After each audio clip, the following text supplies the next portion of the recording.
Nós iniciamos, irmãos, a semana hoje, primeiro dia da semana, domingo, debaixo dessa presença gloriosa que é a presença de Deus. E aonde Deus está, e quando nós permitimos, abrimos o nosso coração, Deus ele manifesta poder, Deus manifesta cura, Deus manifesta nessa manhã salvação para a nossa vida, reconciliação e fortalecimento da nossa fé. Até porque a Bíblia diz que a fé ela vem pelo e o ouvir da palavra de... Ou seja, nessa manhã, irmãos, nós estamos aqui ministrando canções que falam de um Deus poderoso, de um Deus grande. E quando nós abrimos essas escrituras, quando nós abrimos a palavra de Deus, é a boca de Deus falando do nosso coração. Eu prometo para você que você é o mais breve possível, mas eu peço para que você nesse momento empreste os seus ouvidos, empreste a sua atenção nessa manhã para aquilo que Deus tem para revelar para cada um de nós, aquilo que Deus quer falar poderosa e abundantemente sobre os nossos corações. E eu queria humildemente poder falar para vocês que nós servimos a um Deus poderoso e aqui é uma igreja madura. Diga comigo, madura.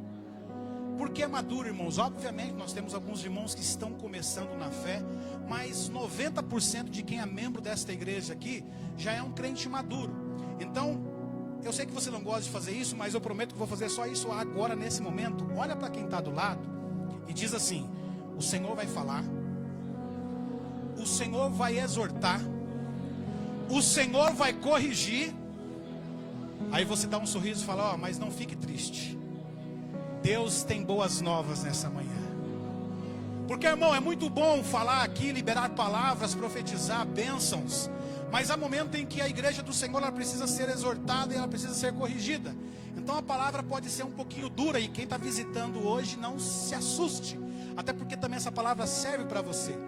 Quando nós falamos de Deus, falamos do maior e melhor projeto estabelecido por Deus, que é a família.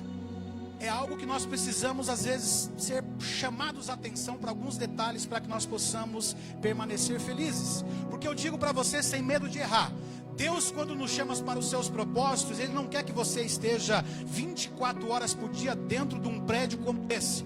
Ele não te chama para que você esteja segunda, terça, quarta, quinta socada dentro de uma igreja, fala em língua estranha, dá glória, pula, oferta, dizima na igreja, mas é bênção somente aqui na igreja, quando lá na sua casa, quando lá no seu trabalho, quando lá na sua faculdade, aonde você está, que você precisa ser um referencial, testemunhas vivas de Deus.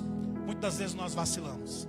Então essa palavra eu acredito que não deve ter muito glória a Deus, mas isso também não vai impactar aquilo que Deus tem para ministrar na minha vida, através da minha vida para a tua vida. Porém, não vim aqui para acusar ninguém, não vim aqui para pregar para você, eu vim trazer uma palavra para nós. Ou seja, eu também se faço presente nesse contexto de igreja, e obviamente que para eu trazer aquilo que Deus tem revelado ao meu coração, Ele trabalhou e falou no meu coração, e o puxão de orelha foi muito valioso, porque o Senhor Ele corrige aquele a quem Ele ama. Até porque nós estamos numa trajetória de vida, irmãos, nós não podemos perder tempo, nós não podemos olhar nem para a esquerda, nem para a direita. O salmista diz: eleva os olhos para o monte, é de lá que vem o socorro. Então que nessa manhã, a palavra que Deus tem para mim e para você, irmãos, possa fazer não a tua vontade, mas a vontade do Pai. Se Ele quer nos corrigir nessa manhã, receba de bom grado. Como eu disse, empreste alguns minutos a sua atenção, o seu ouvido para ouvir a voz de Deus. O costume do brasileiro, na igreja brasileira, ele sempre quando vai ministrar uma palavra, ele começa ministrando um versículo, um capítulo. E lá nos Estados Unidos é um pouco meio diferente. Lá eles começam já começam a falar e tal. Mas como bom brasileiro que somos aqui, eu quero deixar um texto base. E ontem, quando nós estávamos aqui com os jovens, Deus falou muito forte ao meu coração através da pastora Roseli, que ministrou ontem para os jovens. E eu falei para ela, enquanto a pastora estava ministrando, Deus estava trabalhando aquilo que Ele já havia preparado no meu coração. E Ele trouxe algumas características, algumas situações pontuais para que a igreja possa ser tratada. Então, nós estamos aqui para ser tratados por Deus na nossa vida cristã. Amém? Então, para texto aqui, base aqui, nós vamos iniciar, está no livro de Lucas, você pode abrir aí no capítulo de número 8. Lucas capítulo número 8, versículos 40 em diante. Quando o negócio começar a apertar aí, meu irmão, às vezes eu sei que quando a gente é usado por Deus, de repente tem pessoa que já olha e fala, ó, tá falando com você. Casais então, irmão, nem se fala. Dá aquela cutucada, é com você, esposa. Não, é com você, esposa. Mas não faça isso. Deus está tratando-nos individualmente. Muito embora nós estamos no coletivo, mas o Senhor vai trabalhar de uma forma íntima com cada um de nós. Amém? Livro então de Lucas, Evangelho de Lucas, capítulo 8. Versículo de número 40 em diante diz assim: Ao regressar Jesus, a multidão recebeu com alegria, porque todos estavam esperando. E eis que veio um homem chamado Jairo, que era chefe da sinagoga, e prostrando-se ele aos pés de Jesus, que lhe suplicou que chegasse até a sua casa, pois tinha uma filha de uns 12 anos que estava à morte, ou estava doente, algumas versões. Versículo 42 ainda, né? Enquanto ele ia, as multidões o apertavam. 43. Certa mulher que havia 12 anos vinha sofrendo de uma hemorragia, a quem ninguém tinha podido curar, e já se gastara com os médicos todos os seus haveres, sua remuneração, o seu dinheiro, e veio por trás dele e lhe tocou na orla das vestes, e logo se estancou a hemorragia. Mas Jesus então ele diz: quem é que me tocou? Contudo, Jesus insistiu: alguém me tocou, porque senti que de mim saiu poder. E no versículo 47, vendo a mulher que não podia ocultar-se, aproximou-se trêmula e prostrando-se diante dele declarou, vista de todo o povo, a causa por que havia tocado e como imediatamente ela fora curada. Então lhes disse: filha, a tua fé te salvou, vai-te em paz. Versículo 49. Falava ele ainda quando veio uma pessoa da casa do chefe de sinagoga, dizendo: a tua filha já está morta, não incomodes mais o mestre. Mas Jesus, ouvindo isso, disse: não temas, crê somente, e ela será salva. Tendo chegado a casa, ninguém permitiu que entrasse com ele, senão Pedro, João e Tiago, e bem assim o pai e a mãe da menina. E todos choravam e pranteavam, mas ele disse: não choreis, ela não está morta, ela não está morta, mas dorme. E riam-se dele porque sabiam que ela estava morta. Entretanto ele, tomando-a pela mão, disse em alta voz: menina, levanta-te. E voltou-lhe o espírito, e ela imediatamente se levantou e mandou que dessem de comer. Feche seus olhos. Soberano Deus, eterno e glorioso Pai, eis aqui a tua palavra, Senhor. Essa palavra, Pai, que tem penetrado os nossos corações, a nossa mente, o nosso entendimento. Nesse momento nós repreendemos toda e qualquer, meu Deus, desatenção, dispersão, Senhor. Tudo aquilo que vem para tirar o foco da tua palavra nesse momento. Pai, nós te louvamos aqui. Apresentamos a vida do Henrico, Pai, na tua presença. As mulheres cantaram, nós ofertamos, mas nesse momento agora, Pai, nós queremos ouvir a tua gloriosa e poderosa voz através da sua palavra. Que o Senhor venha falar não aquilo que eu quero, não que a igreja queira, mas aquilo que o Senhor quer tratar com cada um de nós nessa manhã. É que eu te peço no nome poderoso de Jesus. Digam todos amém. Glória a Deus. Amados, aqui a Bíblia relata uma história, dois contextos, duas situações em que Jairo, ele é chefe da sinagoga, um homem de patente alta, um homem de responsabilidade, um homem respeitado.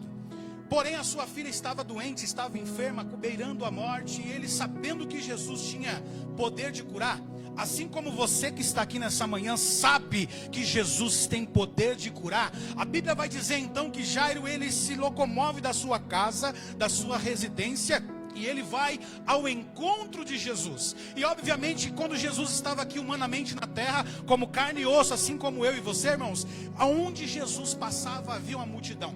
Porém não quer dizer que onde está uma multidão, milagres vai acontecer para a multidão. Somente aqueles que tocam no Senhor com fé. E aí o contexto diz que durante aquela ida de Jairo até Jesus, Jesus estava no meio de uma multidão, a multidão o apertava, assim como você está perto de alguém aí, de repente você encosta na pessoa. E a Bíblia vai dizer então que tinha uma mulher que estava há aproximadamente 12 anos enferma, sofria de hemorragia, ou seja, sangramento contínuo. E a Bíblia vai dizer que ela gastou todos os seus recursos, todas as suas dinheiro que ela tinha, sua condição financeira, gastou com os melhores médicos da época. E o que eu estou entendendo com isso, meu irmão? Jairo, ele era chefe da sinagoga, e naquela época, quem era imundo, quem tinha lepra, quem tinha essa hemorragia, eles não podiam adentrar ao templo para adorar a Deus. Então eu fico imaginando que essa mulher, durante 12 anos da sua vida, ela era excluída da sociedade. Ela não poderia adentrar ao templo para adorar a Deus. E Jairo era aquele chefe que fica como um obreiro ali na porta. Que obviamente o obreiro nosso aqui, ele recebe todas as pessoas, ele dá a paz do Senhor, ele dá bom dia. E Jairo era aquele que de repente, quando ele via alguém imundo, ele falava: olha, você não pode entrar, olha, você pode entrar. E a Bíblia vai dizer então que nesse encontro, irmãos, quando Jairo caminha até Jesus para buscar ajuda para a sua filha, Jesus, naquele momento da multidão, ele pega e parou. Eu fico imaginando, irmão, quando reúne crente, é um falatório, não é verdade? A minha família que eu diga, quando a gente se reúne, meu irmão, olha, é 10 conversas paralelas e a gente se entende. Eu fico imaginando aquela multidão conversando, falando: não, Jesus está ali, ó. Nossa, olha a barba dele, olha o cabelo dele, olha como ele fala doce e suave. Quando uma mulher cheia de fé, ela consigo disse assim: se eu chegar perto dele, se eu conseguir atravessar essa multidão que está perto dele, se eu conseguir tocar, nem que seja na orla, aqui embaixo, nas vestes dele, eu vou receber o meu milagre, a minha vitória. E a Bíblia vai dizer que Jesus, obviamente, quando a mulher toca com uma fé extraordinária, Jesus para e fala: olha, alguém me tocou. Aí você imagina, irmão, a multidão, os discípulos, mas Jesus, pô, aí você está de brincadeira comigo? Como Jesus, você fala que alguém me tocou, essa multidão te apertando, todo mundo querendo estar perto de você, todo mundo querendo bater a selfie, obviamente não tinha celular, mas queria estar perto de Jesus. E Jesus fala: mas alguém me tocou de modo diferente.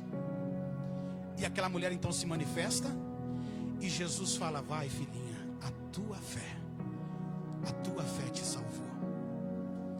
E de modo, quando encerra isso, Jesus então vai ter a casa de Jairo. E Jesus fala: Jairo, tua filha não está morta, ela está apenas dormindo. E quando ele está para sair, chega alguns ainda enviados da família dele e diz: ó, Jairo, não perde tempo não, deixa Jesus com a multidão aí para operar milagre, porque lá na sua casa a morte já chegou, a sua filha está morta.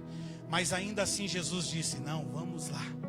E acabamos de meditar aqui dizendo que o quê? Quando Jesus chega lá, Jesus ele fala: Talita cumi, ou seja, levanta-te, menina. E aquela menina então, o Senhor sopra o espírito da vida dentro daquela menina. Mas o pastor falou para mim avisar para o meu irmão para segurar, porque o Senhor vai dar uma... É aí que começa, irmãos. Aqui nós temos duas histórias em que Jesus opera um milagre. Assim como Jairo, assim como a mulher do fluxo de sangue, sabendo que Jesus era o dono de todo o poder, ele podia restaurar a saúde da sua filha, ele poderia estancar o sangramento daquela mulher que estava enfraquecida. Assim é a igreja do Senhor nos dias de hoje. Mas eu falo para você uma coisa, meu irmão, minha irmã: como que anda a tua vida espiritual? Alguns de nós estamos como aquela mulher fraca, estamos sangrando espiritualmente. Sabemos que Jesus, ele pode, ele faz, acontece, mas nos sentimos fracos ao ponto de não conseguirmos estar na casa do Senhor. Nós temos tempo para ir no casamento, nós temos tempo para ir numa festa, para fazer uma viagem nacional e internacional, seja onde for, mas qual é o tempo que eu tenho empregado de buscar a presença de Deus? E eu começo a falar: como que está a tua vida espiritual? Alguns estão até sangrando, alguns, irmãos, com todo respeito, morreram já espiritualmente, fracos. Mas eu tenho uma boa notícia, que Jesus está aqui para trazer a tua vida espiritual de volta, para estancar esse sangramento que fizeram contra a tua vida. Jesus nos chama a atenção para isso, irmão. Tem pessoas que estão acomodadas, e tudo bem, a gente faz as lives aqui, irmãos, é justamente para aqueles que não têm condição de estar aqui na igreja. Mas vamos falar a verdade? Não é igual aqui, irmãos. Você está aqui. Quando você assiste a propaganda lá do Burger King, o McDonald's, ele só aguça, Mas você vendo o vídeo lá, mata a tua fome? Sim ou não? Não mata. Assim é a presença de Deus. É importante e é preciso nós estarmos congregando, fazendo parte do corpo de Cristo, porque cada um de nós somos o corpo de Cristo. Então, meu irmão, o Senhor nos exorta para como que anda a nossa vida espiritual. Eu vejo e obviamente faço parte disso, né? Eu que na década de 80, 90, o Silvio Santos que faleceu ontem, todo mundo ficou triste, vamos falar a verdade. Todo mundo ficou triste. Postamos aí na rede social, ficamos ou não ficamos? Jesus morreu na cruz do Calvário para pagar o meu e o teu pecado. E qual é a reverência que nós temos tido para com Deus? Ele pagou um pecado nosso lá na cruz do Calvário. E foi a morte dele, irmão. Foi o sangue dele vertido na cruz do Calvário. E aí vai segurando, meu irmão. E ó, os obreiros seguram. Até meio-dia eu acabo aqui. Não deixa ninguém embora não, irmão. Você não vai embora daqui desanimado, triste não, viu? O Senhor vai corrigir, está corrigindo nós aqui. Nós achamos que o Senhor Jesus é aquele que sempre vai quebrar o galho nosso.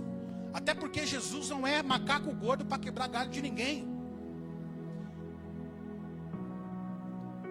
Existem situações na nossa vida, no cotidiano, ao longo do tempo, irmãos. E para quem tem mais de 10, 15, 20, 30 anos, pensa você que Deus está se alegrando, meu irmão, de nós estamos aqui buscando a face do Senhor, orando, fala até em língua estranha, rodopia no manto, mas quando sai lá para fora, meu irmão, cai na iniquidade, cai no pecado, não se lembra de Deus. E quando eu falo, não tem que se preocupar com o pastor não, porque até porque o pastor não vai ficar cuidando da sua vida, mas o meu Senhor, o teu Senhor, o nosso Senhor, que é o nosso pastor, é para Ele que nós prestamos culto, e é para Ele que nós vamos prestar conta, meu irmão. Então, não fique você achando que o fato de você vir à igreja, de estar na casa do Senhor, dá liberdade para você continuar pecando. Eu não estou dizendo para alguém que se converteu agora, irmãos, está batalhando. Não, eu preciso resistir, eu preciso me fortalecer, eu não posso. Eu estou falando com cristãos, irmãos, com homens e mulheres aqui nessa manhã, que o Senhor está chamando a atenção, para que nós possamos nos policiar, matar o desejo da nossa carne. Para quem é casado aqui, irmãos, com todo respeito, assim como eu sou, homens, está pensando que Deus não está sondando não, quando passa aquela bonitona lá e você olha com um olhar diferente? Pensa você que também isso não é traição, meu irmão. E Deus está falando aqui, ó. Tome muito cuidado, meu irmão, porque nós não sabemos nem o dia e nem a hora. Obviamente nós buscamos ao Senhor na esperança de sermos a geração do arrebatamento. Mas a senha pode cantar amanhã, meu irmão. E como que está a tua vida espiritual? Homens casados. Ah, mas o solteiro? O apóstolo vai dizer assim, o apóstolo Paulo fala, sugere, né? O apóstolo Paulo, Pedro agora me... Que aos solteiros, que bom seria que ficassem como estamos. Mas quem é casado aqui, meu irmão, você cuida às vezes da igreja, você cuida do instrumento, você cuida do carro, você lustra a tua moto, cuida de planta, de peixe, de gado, de papagaio. Como que está o cuidado do seu esposo com a sua mulher? Vai segurando aí, irmão, é só o começo. Como que está o teu respeito dentro da tua casa com a tua esposa? Lá fora você é o bambambam. Bam, bam. Lá fora você é um príncipe, todo mundo elogia. Nossa, meu Deus. E dentro de casa, irmão, a gente está dando um coice na mulher, só dando patada. É para você, Deus está te pegando hoje. Era para você estar aqui, para você ouvir hoje isso aqui, meu irmão. Nós precisamos nos arrepender. Falei que não ia ter muito glória. Homens, vocês são sacerdotes da casa. Nós somos exemplo dentro da nossa casa, meu irmão. Nós temos que ser exemplo e o melhor e principal dentro da tua casa. Aqui na igreja, meu irmão, aqui todo mundo pode ser bom, mas você precisa ser bom lá dentro da tua casa. Sabe por quê? Quando chegar o dia mal, quem vai estar do teu lado é a tua família. É a tua esposa, com todo respeito, que lava até a cueca suja tua. É ela. Valoriza a tua família, o teu casamento, meu irmão.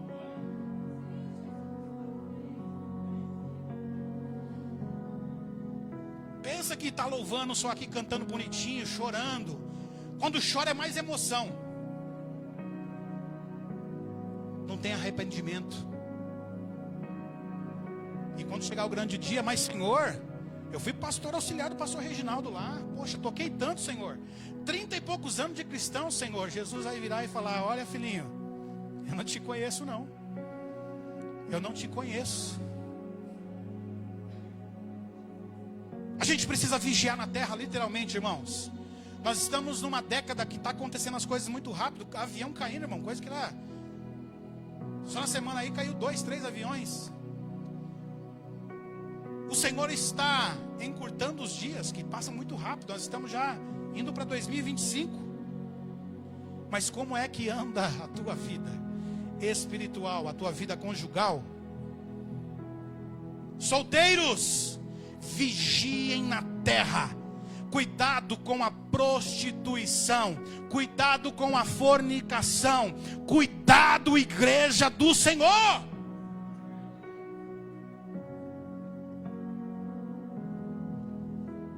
Eu posso esconder do meu pastor, irmãos, mas daquele ali ninguém se esconde nada. Você pode ir no mais alto dos céus ou no mais profundo mar, o Senhor está contemplando tudo e a todos.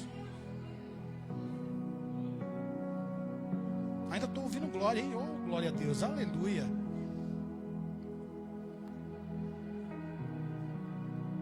Eu nem falei o tema dessa mensagem, irmãos, até me perdoe, mas aonde é que eu e você estamos errando? O tema é esse. Aonde nós estamos errando? Tem pais que obviamente é primordial você vir à casa do Senhor e trazer os seus filhos, isso é primordial. Mas o que a igreja está errando, irmãos, é que nós entregamos o nosso filho numa escola, seja particular, seja estadual, municipal, e muitos dos professores não são cristãos, são pessoas que nem acreditam em Deus. E a gente está terceirizando uma responsabilidade dos pais de educação, confiando na escola. E vou dizer mais, aqui da igreja também. Acha que a igreja é a obrigação de cuidar do seu filho. A educação dos seus filhos é a responsabilidade de você, papai e mamãe. E digo mais, sabe aquela criança que às vezes você fala assim, é meio rebelde? É culpa do pai, não é da mãe não, viu? Pais que estão me ouvindo aqui, a culpa do filho de repente ser um pouquinho meio rebelde, estou falando de pessoas que têm problema, nada disso. Criança rebelde e mal criada, é culpa do pai. Mas como assim, pastor? Eva, quando comeu lá a fruta do conhecimento, Deus ele não apareceu para Eva dizendo, Eva, mas você comeu. Não, Deus apareceu para quem? Para Adão. Se o teu filho é rebelde, é culpa do pai. Precisa ter conserto, irmão. Precisa ter conserto. Pastor, mas ainda não estou entendendo. Vai receber na lapada aí, meu irmão. Olha, recebe. É crente pá, tá? Não é crente inchada. Aliás, crente inchada, não crente pá. Crente pá é aquela que você pega aqui a pá, né? Ó, você joga para os outros. A inchada não, você vai capinando para ó. É tudo para mim. Essa palavra é para mim. Essa palavra é para mim. Essa correção é para mim. Nós pregamos sobre família. É a maior instituição, irmão. Família. Como que nós temos cuidado da nossa família? Pô, pastor, mas você falou do esposo, você falou do solteiro, falou dos filhos. E as esposas?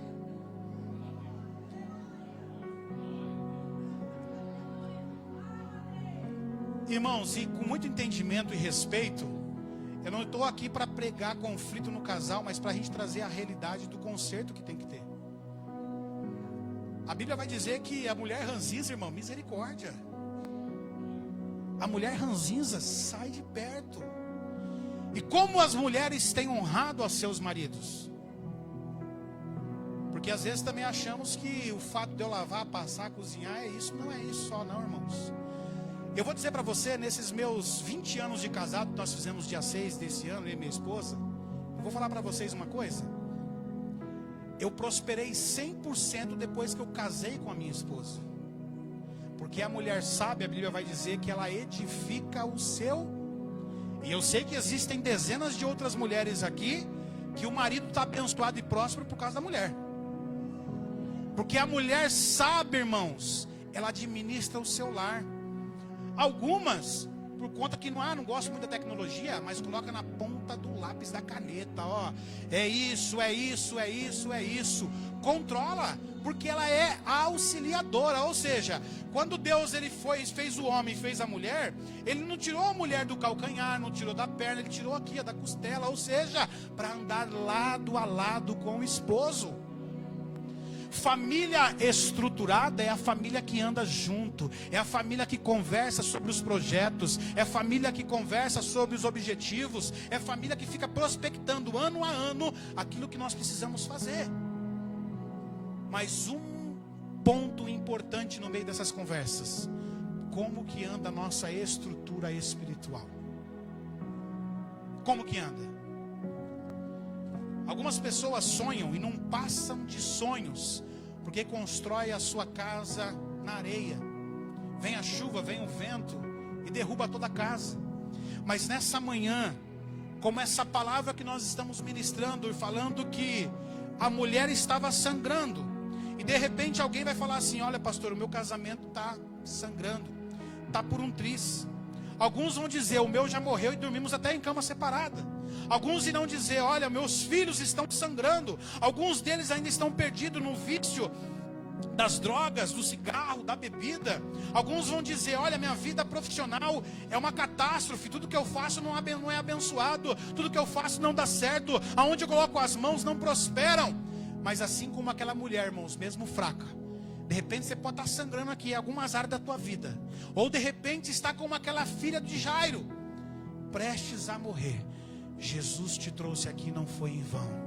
Foi para trazer uma palavra para você, que quando há conserto e quando há obediência, o Senhor vem com uma provisão sobre a nossa vida. Eu queria meditar com você aqui, Salmos capítulo 1, versículo de número 3. Salmos 1, versículo 3.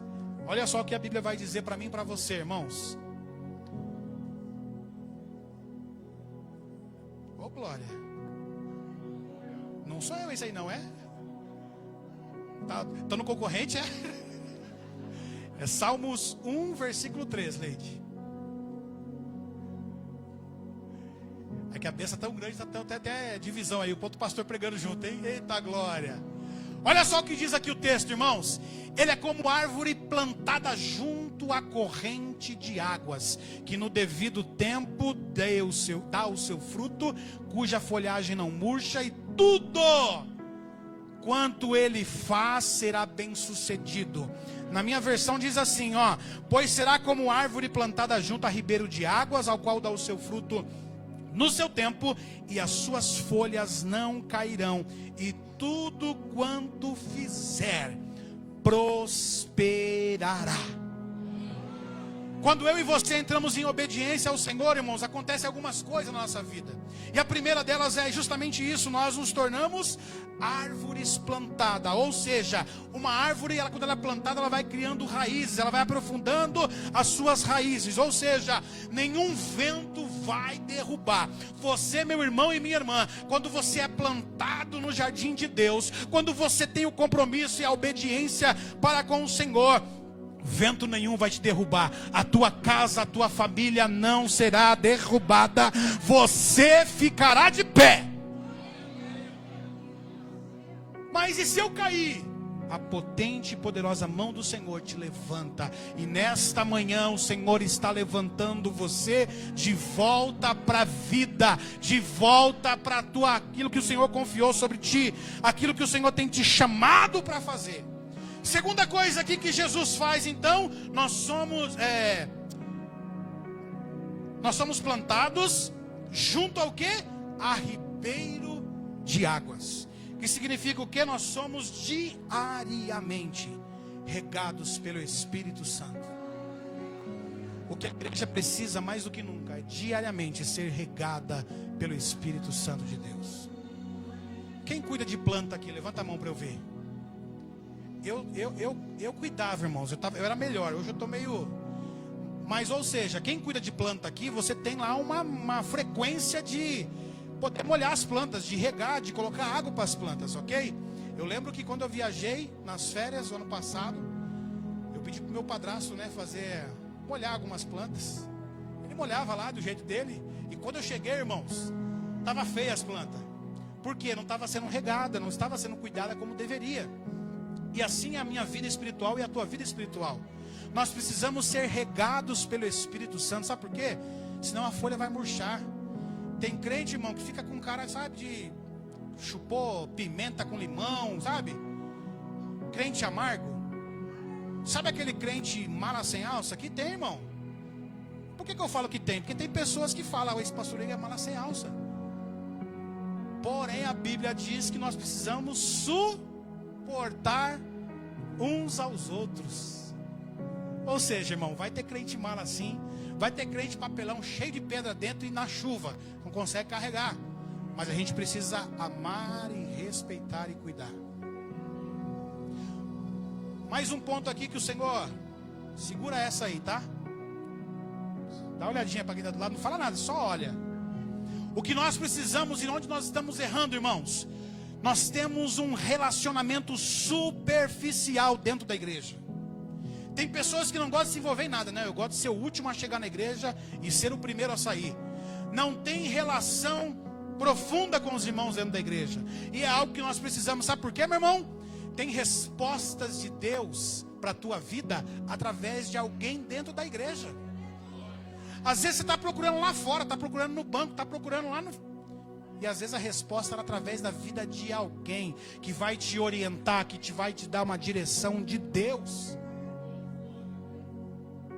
Aproveitando aqui, irmãos, tem pessoas que estão tão desesperadas, que alguns irmãos vão saber qual que é a história. Na pandemia, nós fazíamos a live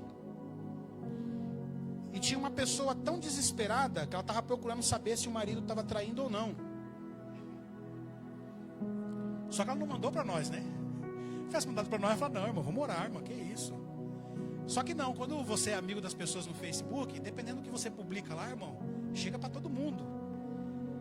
E essa pessoa estava consultando não sei como fala o nome lá, não é cigano, tarô, negócio de tarô, cartomante, isso aí. E ela simplesmente mandou lá, ó, verifica se fulano de tal, tipo o esposo meu, se está me traindo. O desespero é tão grande, irmãos, que as pessoas têm confiado mais no homem que fala, que revela, que sabe o que acontece, do que acreditado na palavra de Deus, irmãos. E crente, irmão, cristão. Não estou falando de alguém que está lá no mundo, não, que procura aqui e acolá. Cristãos. Então a gente precisa se arrepender mais, irmão. Eu, pastorinho, gostaria de trazer uma palavra motivadora, tipo assim, dá glória, sai da igreja, pula da cadeira, dá parte. Não, mas a palavra hoje é correção para mim e para você. Para você, esposo, para você, esposa, para você, filho. Nós precisamos nos arrepender e matar a nossa carne, irmãos. Porque a gente é muito bom para criticar a vida do outro. E como eu disse para vocês aqui, a mensagem primeiro é para mim aqui, viu, irmãos? Eu sou o maior pecador que eu conheço. Sou eu. Porque às vezes a gente quer sempre acusar, apontar para o outro. Não, eu sou o maior pecador. Eu preciso da graça e do favor de Deus. E o que nós temos feito com a graça de Deus, com o favor de Deus? Fica com essa palavra, irmãos. Onde nós estamos errando? Nós não podemos ser aquele crente que pula, subia, faz, acontece dentro da igreja e lá fora. Aonde nós precisamos dar testemunho, aonde nós precisamos ser referência, nós não somos. Não adianta você entregar seu dízimo, a sua oferta aqui, você ser caloteiro, irmão. Compra, não paga, não dá satisfação para absolutamente ninguém. Não adianta você dizer que serve a Deus, irmão, está dando golpe nos outros. Deus está falando aqui nessa casa, meu irmão. Não adianta você querer trapacear lá fora e vir para a casa de Deus, chorar lá. Deus está vendo, irmão. Precisamos nos arrepender. Deixar de fazer o que é errado e fazer aquilo que é certo. Cumprir o que o Senhor determina na sua palavra. Eu preciso cumprir o que a palavra de Deus diz. Eu não lembro quem falou aqui. Isso foi na quinta-feira. Não adianta eu ser conhecedor de ponta a ponta, falar que leio a Bíblia 30 vezes, 50 vezes, irmão, se eu não cumprir a palavra de Deus. Nós precisamos conhecer esse Deus da Bíblia. Nós precisamos ter intimidade e vida com Deus da Bíblia. A tua família, irmãos, é o bem mais precioso que você tem. Não há sucesso tão grande lá fora que não seja dentro da tua casa com a tua família. Ou seja, se lá fora eu sou bem sucedido, mas eu fracassar na minha família, não vale de nada, irmãos. Deus está falando aqui porque tem casamentos aqui que precisam ser restaurados pela presença de Deus. E a gente vai obviamente colocar desculpas em situações quando na verdade está faltando Deus dentro do casamento. Está faltando mais Deus dentro das nossas casas. Está faltando mais intimidade com o Senhor na nossa vida. Porque nós temos 7 dias por semana, 366 dias esse ano bissexto. E muitas vezes a gente fala, não tenho tempo. Mas vamos falar a verdade, irmãos, quando tem festa, tem tempo ou não tem?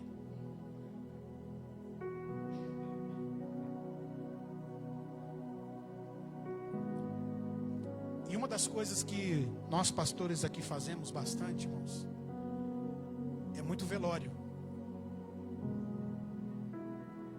Levar uma palavra de conforto para a família. Assim como eu perdi minha mãe, fizeram o velório, o pai do pastor Reginaldo. O que mais nós recebemos convites é justamente para isso, para velório. E obviamente que faz parte do ofício. O que eu estou querendo dizer com isso? Às vezes nós deixamos de nos reunir como família. Ah, não vou porque eu não gosto. Ah, fulana.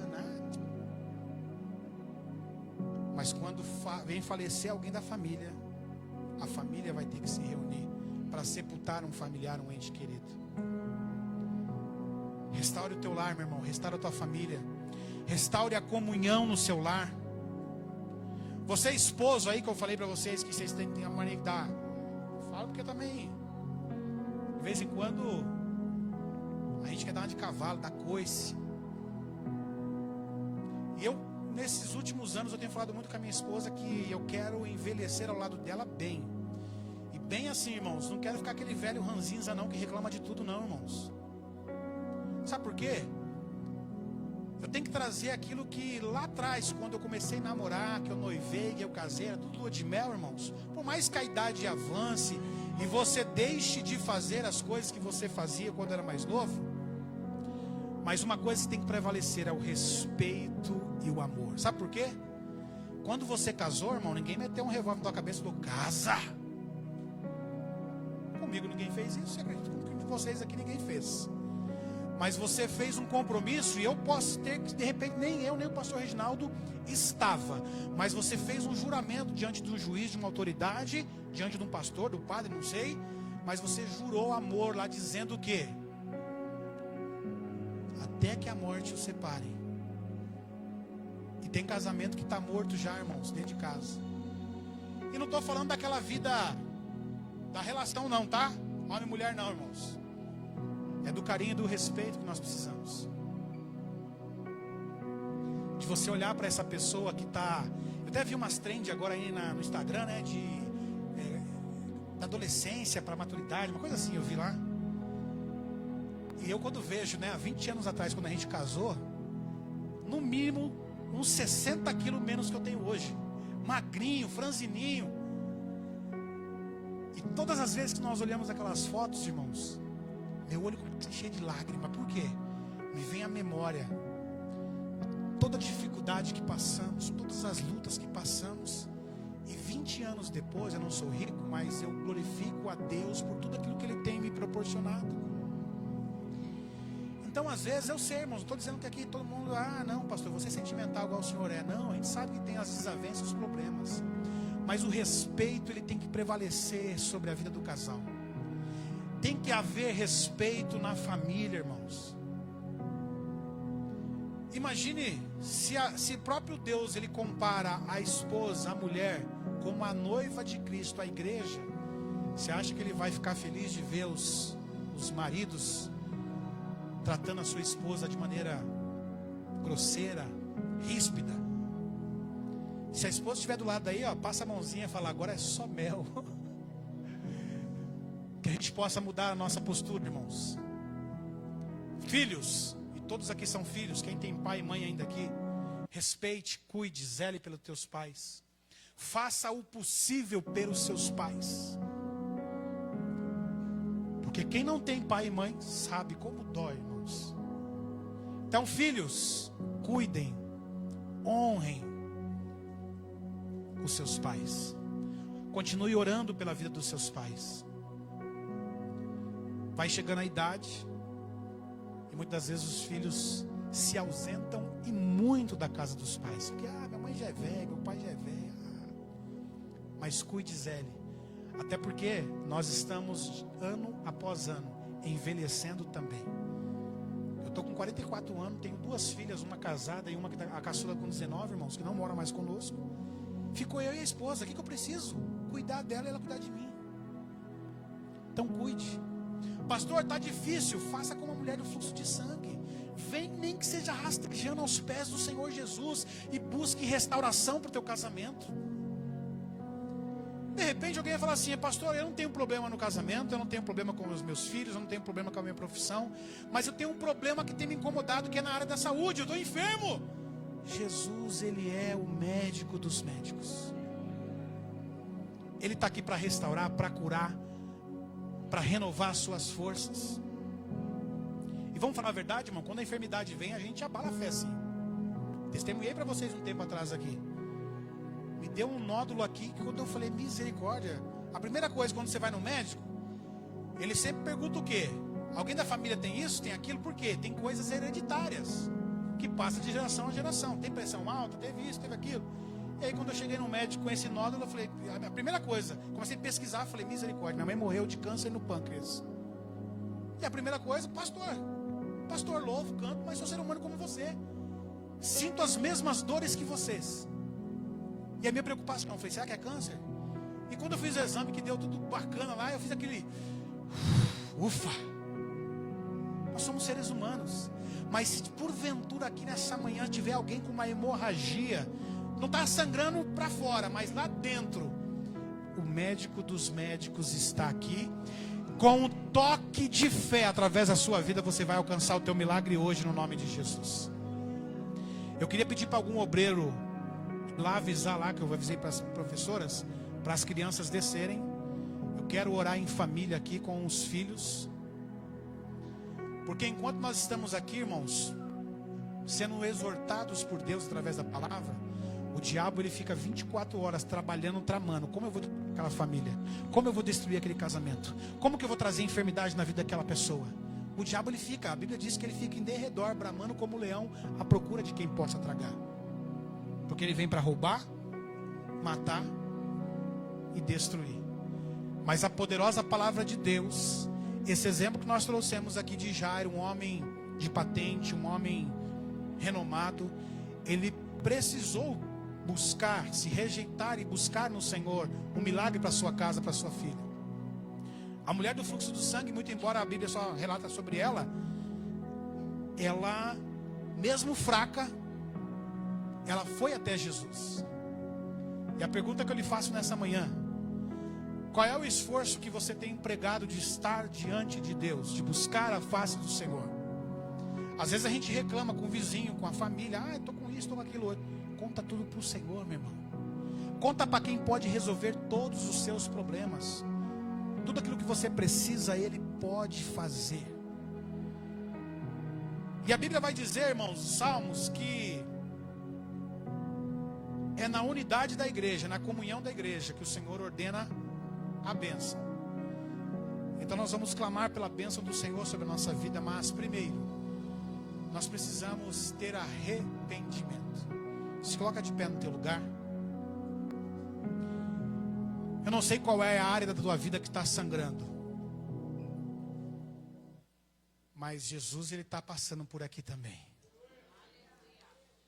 Nós estamos aqui, acredito, em quase 100 pessoas ou mais. E Jesus ele está aqui para que você possa tocar na orla das vestes dele. Jesus ele está aqui para tocar na tua vida, na tua família, no teu casamento, na tua vida financeira, na tua saúde. Ele está aqui para poder operar esse milagre sobre você. Amém? Se você está com a sua família aí, se reúna, pegue na mão, se abracem, faça o que você quiser. Tiver com a esposa, olha no olho agora, irmão. Lembra aquele dia que você casou, que você fez aquele voto? Já fala, olha, você é a minha escolhida. Você é o meu escolhido. Você é o melhor que Deus preparou para mim nessa terra. Já vai renovando as alianças. E se houver também necessidade de pedir perdão, aproveita esse momento agora, irmãos. Já peça perdão no nome de Jesus. Vamos reparar o nosso altar. Vamos consertar o nosso altar. Vamos para que nós possamos viver as promessas de Deus. Viver em obediência.